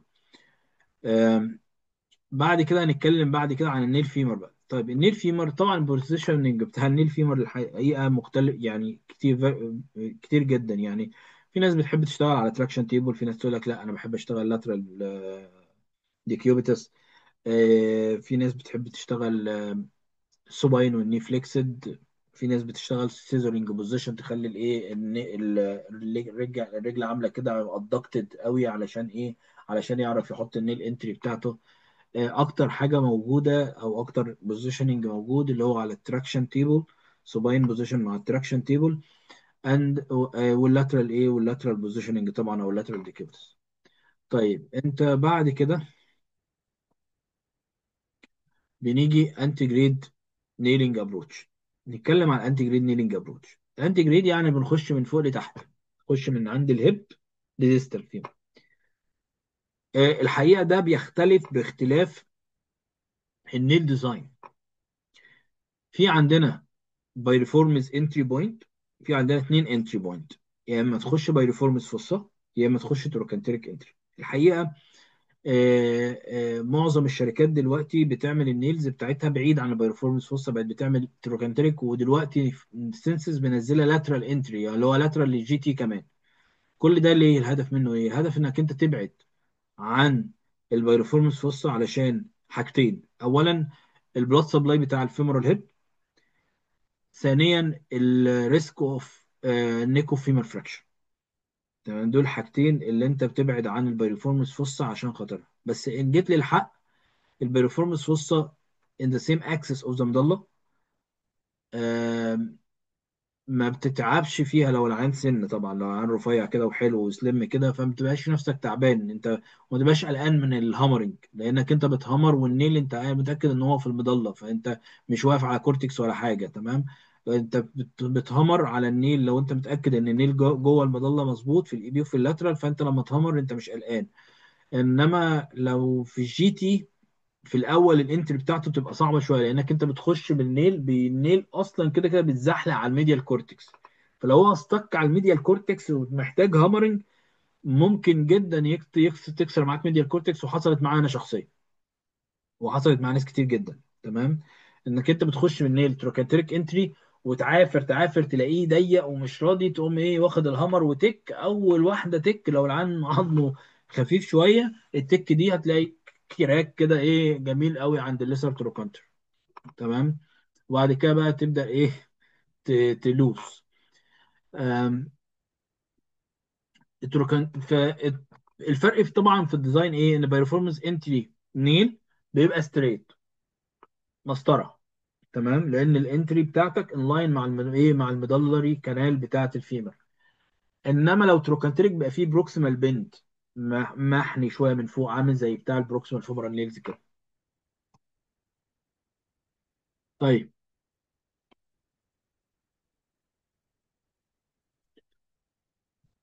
طيب احنا دلوقتي هنتكلم عن الريدكشن. اتكلمنا عن الانتري بوينت، احنا قلنا يا اما انتري بتاعتنا يا اما بايرفورمانس فوسا يا اما جي تي، او لاترال جي تي في الايه في الديزاين الجديد بتاع سينسز. طيب ايه مشكله الريدكشن في الفيمر؟ مشكله الريدكشن الحقيقه ان هي عليها ديفورمينج فورسز عاليه، ماسلز كتير، بالك في ماسلز، مش زي التibia بقى خلاص سهله انك انت تعملها ريدكشن بايديك. لا، الفيمر احيانا بتبقى صعبه جدا. بل بالعكس، هو يعني 50 50 من نص لو ولا سلام، لو واحد مثلا اوبيس شويه بتبقى صعبه جدا انك انت تردها مظبوط بايديك. ليه بقى؟ لان في ديفورمينج فورسز عاليه جدا على الايه على البروكسيمال فراجمنت او البروكسيمال سيجمنت، زي الاليوسوس ماسل بتعمل فليكشن، وزي الابدكتورز بتعمل ابدكشن.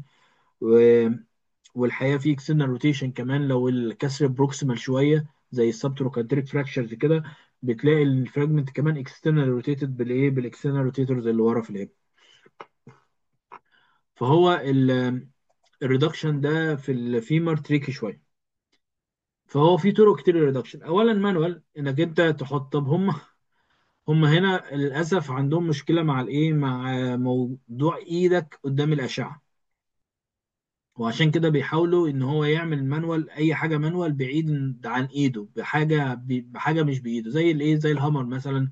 الهامر فيها ميزه بصراحه ان هي بوينتد شويه، يعني مش زي ايديك كده يعني، وكمان تقيله، فان هي تضغط يعني احيانا بتبقى افضل من ايدك كتير يعني.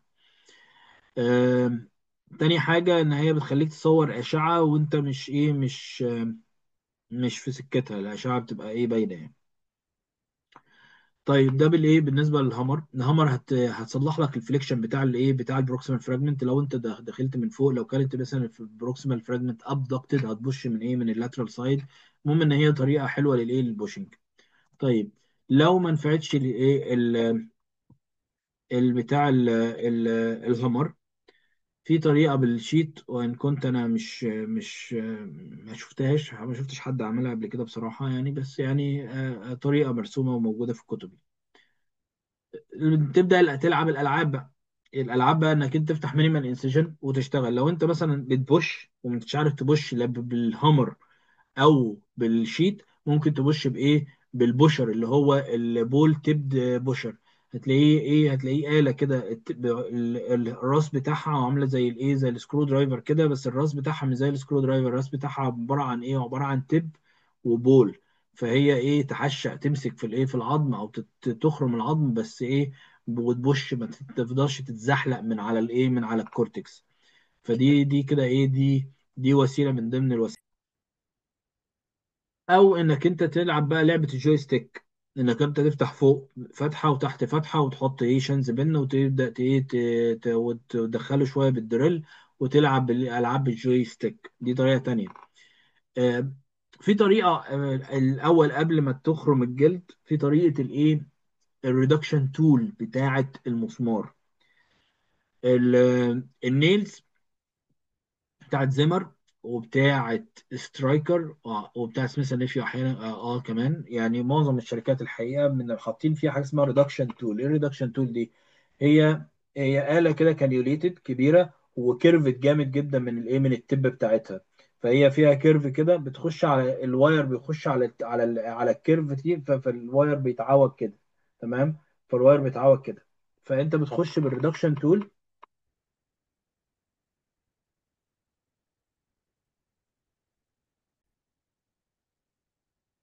دي الريدكشن تول اللي احنا بنتكلم عليها. فهي دي آلة كانيوليتد عادي خالص. تمام.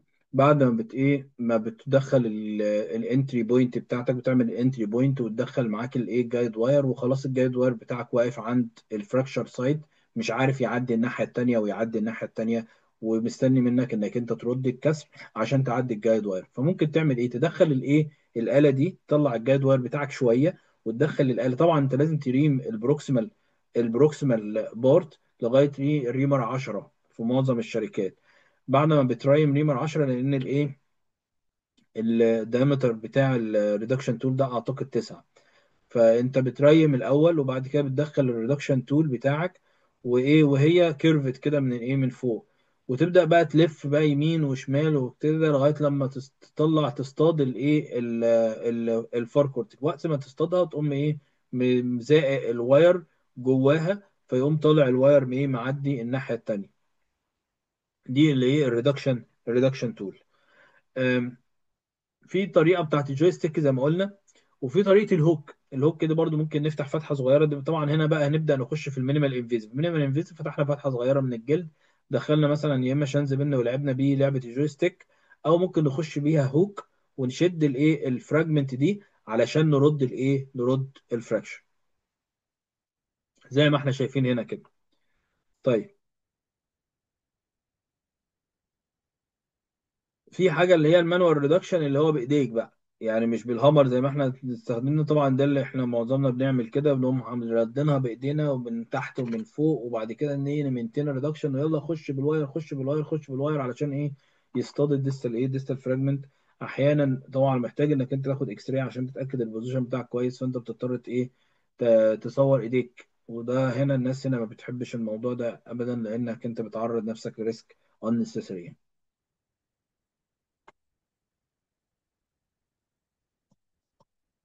طيب، بعد كده خلاص احنا ردينا، لعبنا الالعاب كلها. يعني ما استخدمنا في الاول، عملنا مانوال ريدكشن، عملنا ريدكشن بالهامر، عملنا ريدكشن بالشيت. ما نفعش، عملنا فتحنا فتحه صغيره، حطينا شنز بن، عملنا لعبه الجويستيك. سوري معلش، قبل الجويستيك بنخش بالريدكشن تقول يبقى في الاول ايه. اول حاجه خالص مانوال. بعد المانوال عملت مانوال ريدكشن، عملت هامر، عملت شيت، كل ده مش نافع. من ده لغايه دلوقتي ما فتحتش الجلد. دخلنا اللي هي ريدكشن تول، وحاولنا يمين في شمال، لا في مثلا باتر فلاي كبيره، كل شويه ريدكشن تول تعدي تخرم ناحيه الناحيه ميديال، مش راضيه، مش عارف تصطاد الديستال ايه، ديستال فراجمنت. هي الفكره ايه؟ الفكره عشان التريك بتاع الريدكشن تول ده ايه، ده مهم جدا. انت بتشوف، انت طبعا البروكسيمال فراجمنت بتاعتك بتبقى دايما ايه، دايما فليكسد. فانت لما بتحط الايه، الريدكشن تول، تقوم رافع ايديك، حلو، علشان هي تقوم نازله من فوق. يبقى انت ايه، تقوم انت ايه، عراضد الايه، الفراجمنت دي. فانت بترفع ايدك فوق، حلو، لانك انت لو نزلت تحت تلاقي الفراجمنت هت ايه، هيحصل لها فليكشن اكتر. فانت بترفع لفوق، تقوم رادد الايه، رادد الفليكشن، وبعد كده تقوم جايب ابدكشن عشان ايه، ترد الايه الابدكشن. يبقى انت بترفع وبعد كده بتيجي الايه لبره، لو هي ايه ابدكتد. لو هي مش ابدكتد وفليكسد بس، خلاص انت بترفع بس وتبدا تصطاد. المهم خلاص، لعبت الالعاب اللي هي كلوزد، بتبدا تلعب الالعاب المينيمال انفيزيف. فتحت فتحه صغيره، دخلنا الشمس بين ولعبنا الجويستيك. نفتح فتحه صغيره وندخل هوك ونلعب بالهوك. كل دي طرق علشان ايه، علشان ترد بيها الكسر. رديت الكسر طبعا، لو ما ينفعش ده كله افتح اوبن. مفيش فرق يا جماعه في الليتريتشر ما بين الاوبن والكلوزد فراكشر فيمر، تمام، in terms of infection. تمام، الانفكشن ريت بتاعهم ذا سيم. فانت ما تقلقش من فتحه الفيمر خالص، بالعكس انت، انا بقول لك ما تحاولش كتير، ما تقعدش مثلا تصور العيان 10000 صوره وصور ايديك 10000 صوره وتقعد تصور الناس الاستاف اللي معاك في الاوضه 10000 صوره، علشان انت يا عيني مش قادر، مش عايز تفتح الكسر. اصل الفراكشر هيماتوما لا، ما انت بتعمل ضرر لنفسك واللي حواليك وللعيان اكتر بكتير جدا من فتحة المشرط اللي هتفتحها له خالص. الهيماتوما هتتكون تاني، ما تقلقش. يعني فراكشر هيماتوما، انا عارف ان هو الفراكشر هيماتوما انك انت بتبريزيرف البلاد سبلاي وبتبريزيرف الفراكشر هيماتوما، ده بتحسن الهيلينج والكلام الحلو ده. ما عنديش اي اختلاف معاك، بس مش على حساب العيان وعلى حساب نفسك وعلى حساب وقت العمليه. انت كده ممكن تزود له الانفكشن ريسك من بسبب انك انت طولت بس في العمليه، تقعد لك ساعه في الريدكشن. كل ده علشان انا مش عاوز افتح الفراكشر سايت. لا، افتح الفراكشر سايت وما تقعدش ساعه. افتح الفراكشر سايت وما تقعدش ساعه. ليه بقى؟ لانك انت لو بصيت في الليتريتشر مش هتلاقي في فرق مبدئيا في الانفكشن ريت، تمام، ما بين الاوبن والكلوزد ريدكشن، تمام، في الفراكشر فيمر بالذات. آه والريسك بتاع الراديشن والريسك بتاع التايمنج والريسك بتاع السيرجري اللي انت بتطولها والعيانين اللي بيتكنسلوا من الليست علشان ما لهمش تايم، ده كله ريسك انت لازم تكون عام حاطه في حسابك وانت شغال العمليه. فانت ما تضيعش الوقت ده، الناس دي كلها علشان حاجه هي اصلا لا هتفيد ولا هتضر ولا افتح فتحه صغيره ورد الكسر بتاعك وما عندكش اي مشكله خالص، عادي مش هيحصل حاجه يعني. آم، في الاول وفي الاخر في بلد تاني هيتكون مكان الكسر، والكسر كده كده هيلحم ان شاء الله. ما يعني اللحام في الفيمر كويس مش وحش. طيب دي برضو طريقة الايه الصيد زي ما قلنا، بندخل بول تيب يكون كيرفد، ونبدأ نحاول نصطاد الايه الديستال فراجمنت. طيب احنا اصطادنا الديستال فراجمنت، هندخل بقى الواير الاخر. طبعا ده وقفه فين؟ عند الفايزيال سكار. بس النيل بتاعك هينزل عند الفايزيال، مش لازم النيل بتاعك ينزل على الفايزيال سكار. انا بالناس بنزل النيل لغايه التب اوف ايه اوف باتيلا، تمام، في الاكس راي. بس هو مهم انك انت تنزل الواير عند الايه فايزيال سكار، لان الواير بيعشق كويس في الايه في الكانسيلاس بون في الحته دي. فلما يعشق كويس في الكانسيلاس، مش كل شويه بقى هيطلع معاك الواير مع الايه مع الريمنج. طبعا تاخد مقاسك بنفس الطريقه، بتاخد السيكنس سايز بتاع النيل برضو بنفس الطريقه. آم، خدت السايز بتاع النيل وخدت مقاس النيل وهتبدا بقى ايه بعد كده ريمنج. طب الريمر، التيشو بروتكتور ده مهم جدا، تمام. ليه؟ لان الريمر بياكل من الايه من الجلد في بروكسيمال ايدج بتاعت الوند. لو انت ما استخدمتش ده بتيجي تقفل بعد كده بتلاقي الحته دي مهريه من الريمر، تمام. فانت لازم تاخد بالك من التيشو بروتكتور ده قوي. والريمر زي ما قلنا السيكونشال ريمر، تبقى نص بنص او واحد بواحد وايه، وتكون تبدا من اقل واحد لغايه اكبر واحد. بعد ما عملت الريمر بتعمل ايه؟ بتفتح الايه البروكسيمال ريمنج. بتعمل حاجه اسمها البروكسيمال ريمنج. دايما بيبقى البروكسيمال بارت بتاع النيل اكبر بايه من النيل شافت نفسه. فدايما البروكسيمال ريمر ليه ريمر لوحده. البروكسيمال ليه ايه، البروكسيمال بارت ليه ريمر لوحده. طيب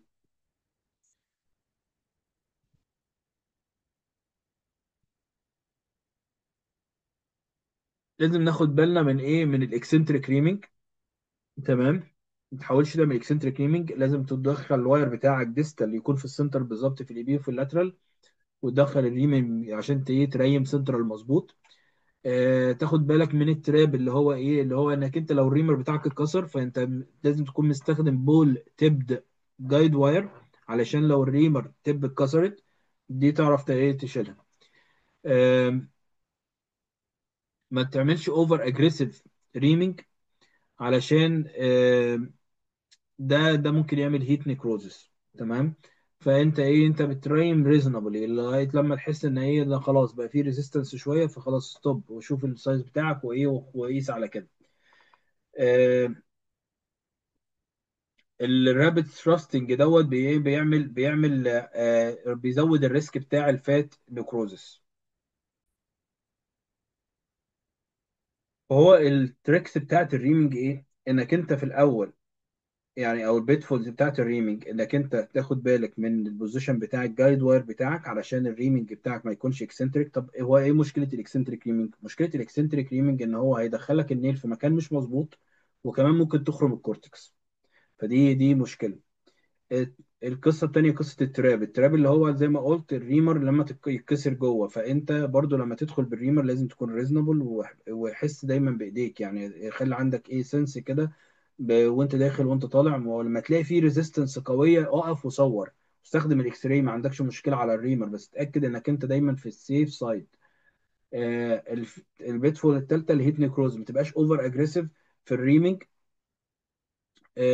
وانت بتشد الريمر بالذات وانت بتدخل وانت بتطلع، ودايما ايه ماشي كده بسلو ستيشنري فورس اند سبيد. الفكره تب الرابid ثراستنج اللي هو ايه، ان هو انك انت تدخله جامد بسرعه وتطلعه بسرعه، تدخله بسرعه وتطلعه بسرعه، تدخله بسرعه وتطلعه بسرعه، ده ممكن يبوش الفات اللي بيطلع من الريمر، يعمل لك فات امبوليزم، ويبدا العيان يقع منك ايه سيستم السيركيشن، تلاقي الدكتور التخدير بيصوت وبيلطم. فانت لازم تكون ايه، تكون واخد بالك.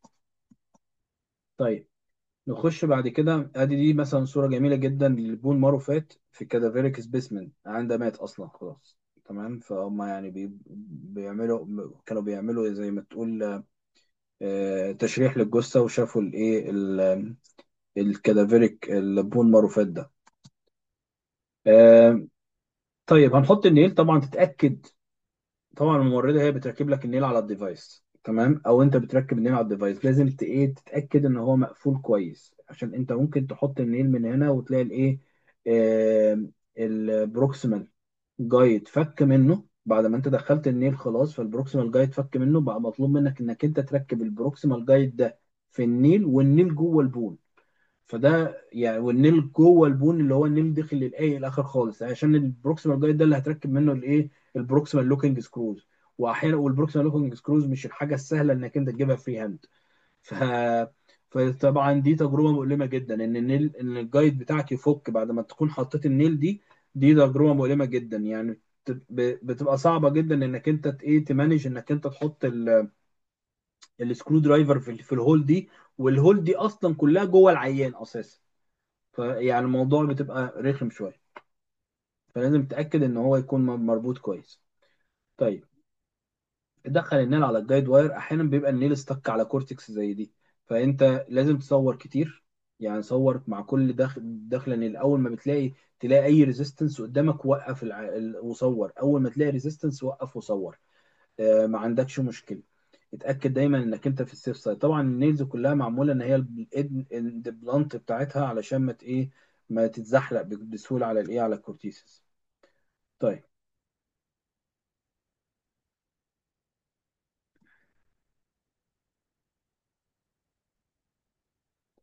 دخل النيل بقى تحت.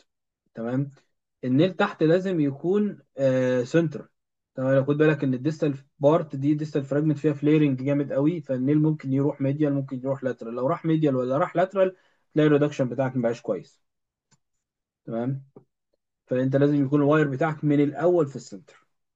طيب لو لقيته هو رايح ميديال ولا رايح لاترال تستخدم بلوكينج سكرو اللي احنا اتكلمنا عنها في التبي.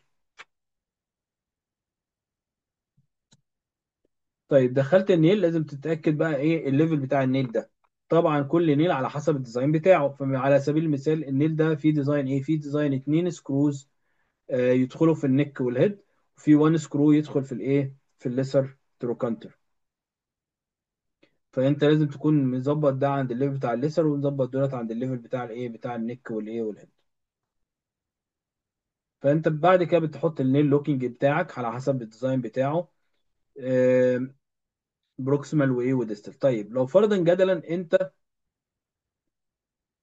ده البروكسيمال لوكينج اهوت على الايه على الجايد بتاعك. الجايد ده جميل جدا، بيبقى كربون فايبر فما بيبانش في الاكس راي. وبعد كده ايه بعد ما بتحط الايه البروكسيمال لوكينج، قبل ما تقفل الديستال لوكينج لازم بتظبط البوزيشن والالاينمنت والروتيشن بتاع الرجل. الباتيلا تكون فيسنج فورورد، وتكون ممكن تاخد الجايد واير بتاعك اللي هو البول تيب اللي هو طوله متر دوت، وبعد كده تقيس، تشوفه في الاي بي، يكون الجايد واير ماشي في السنتر بتاع الهيد، السنتر بتاع الني، السنتر بتاع الايه بتاع الانكل. تمام، عشان تتاكد الميكانيكال اكسس بتاع الايه الفيمور بتاعك مظبوط. طبعا الايه ديستال لوكينج بالايه بالفري هاند برضو نفس التكنيك، انك انت بتحط التب بتاعه الايه النايف بتاعتك في الايه في الهول، وبعد كده بتصطادها بالايه بالدريل بيت، وتكون الدريل بيت بتاعتك في السنتر بالظبط. وزي الصوره بقى بتاعت اللي انا بقول عليها، انك انت دي طبعا طريقه من طرق في بعض الدريلز ليها عامله زي اليو شيبد تيوب كده. يو شيبد تيوب كده بتركب بقى الايه الدريل بيت بتاعتك في الايه في التيوب، يبقى فيها ايه فيها تيوب كده. يبقى انت عندك الايه دريل كده، وفي تيوب كده، والتيوب دي راكب فيها الدريل بت من تحت كده. فانت تحط الدريل بت كده وتصور من فوق تلاقي المنظر ده من عندك. تمام، والدريل بتاعك من هنا اصلا يعني. هي طريقه هو دريل بت رخم شويه يعني، تحس ان هو كبير في الحجم، والتيوب دي كبيره جدا في الحجم. بس احيانا بتبقى مفيده انك انت تقدر تصور وتبقى متاكد جدا انك انت التب بتاعت الدريل بت بتاعتك موجوده في السنتر بالظبط. انا ما بستخدمش الموضوع ده، بستخدم دريل بيت عادي، الدريل العادي. وطالما انت حاطط من الاول في ناس طبعا بتعمل ايه، في ناس بتحط الدريل وتدقدق عليها. تمام، تاكد بس ان الدريل بتاعتك تكون شارب جدا، عشان الدريل اصلا مش مصممه ان هي يتدق عليها. الدريل اصلا معموله عشان تدخل الدريل بيت معموله عشان تدخل بالدريل، انما الدريل بيت مش معموله عشان يتحط عليها بالهامر، فهي ممكن تتكسر. في ناس بتستخدم مثلا شانز بن او شتايمن بن، وتقوم ايه خرم الاول بالخرم بالايه بالهاند كده، تحط الايه الشتايمن بن وتصور عليه وتتاكد ان هي في الايه في الخرم، بعد كده تقوم ايه دقه دقتين عشان تعمل حفره او تعمل خرم في الايه في مكان مظبوط، وبعد كده تدخل عليه الدريل بت. في طرق كتير جدا، وات ايفر التكنيك اللي يريحك استخدمه، بس ستيك ليه وتعلمه جامد جدا، او اعمله على طول وما تغيروش، علشان ايه يبقى سهل وسريع. ما تستناكش كل مره تغير في التكنيك بتاعك، ففي الاخر بتبقى تلاقي نفسك بتاخد وقت في كل التكنيكس. لازم تتعلم في تكنيك معين واحد سهل اكسسبل تكون بتعمله بسرعه، بس علشان ايه ما تتعبش نفسك، لان انت طالما كل الطرق تؤدي الى نفس المصير في الاخر يعني. طيب الانترا اوبراتيف راديولوجيكال اسسمنت بتاع الروتيشن. في الروتيشن في حاجات بتخليك تعرف ان في روتيشنال مال الاينمنت. الحاجات دي زي ايه؟ زي الليسر تروكانتر. الليسر تروكانتر الطبيعي في الاي بي بيكون باين من ورا الايه الميديال كورتكس، تمام، لان هو البوزيشن بتاعه بوسترو ميديال، فهو بيبان من ورا الميديال كورتكس زي ما هو مرسوم في الصوره دي. تمام. تاني حاجة الكسر، لو لقيت فيه ديفرنس ما بين الايه السكنس بتاع الكورتكس في الناحيتين، فتعرف ان برضو ايه ان في روتيشنال مال الاينمنت، لان الفيمر ما هيش دايرة بالمعنى المفهوم للدايرة. يعني هي لو دايرة بالمعنى المفهوم للدايرة يبقى اي لفة فيها هتبقى مظبوطة، ما عندكش مشكلة. لا، هي مش دايرة مصمطة يعني، هي فيها ايه انحراف شوية عن الدايرة. فعشان كده لو لقيت ان في اختلاف في الكورتكس سيكنس، يبقى معنى ذلك ان ايه ان في روتيشن. طيب المشاكل اللي بتحصل بقى معاك في الفيلم. طيب خلينا نتكلم عن المثال اللي تحت ده، لان المثال اللي تحت ده حصلت معايا.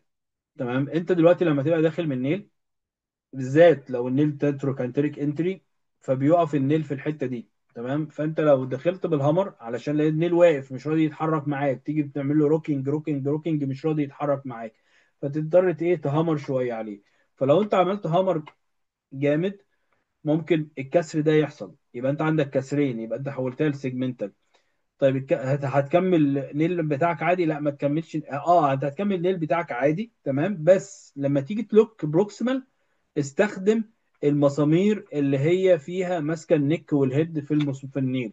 النيلز دلوقتي في ديزاينز زي التان والفان بتاع ترايجن بتاع سميث نيفيو، بيبقى فيه تو اوبشنز. بيبقى فيه سكرو جاي من الجريتر تروكانتر للليسر، وفي تو سكروز جايين من الايه، جايين ماشيين في النك رايحين على الهيد. فدول مفيدين جدا لو حصل معاك اي تريب. التريب اللي ممكن يحصل معاك ان يتكسر مثلا نيك فيمر، او تتكسر معاك سب تروك. فانت تبقى محتاج تعمل بروبر فيكسيشن للبروكسيمال فراجمنت. والبروبر فيكسيشن للبروكسيمال فراجمنت ما يجيش غير لما تثبت مسامير في النك والهيد بتاعه الفيمر. فانت لازم طب لو هو طبيعي طبيعي انك انت مش لازم تعمل ده كله اصلا في البروكسيمال فراجمنت. لو كان الكسر بتاعك ميد شافت مثلا، فهو مسمار واحد او مسمارين كافيين. انما تستخدم المسامير اللي رايحه للنك الهيد ديت لو كان حصل معاك كسر سبت روك، او حصل معاك كسر نيك وفيمر زي اللي فوق ده.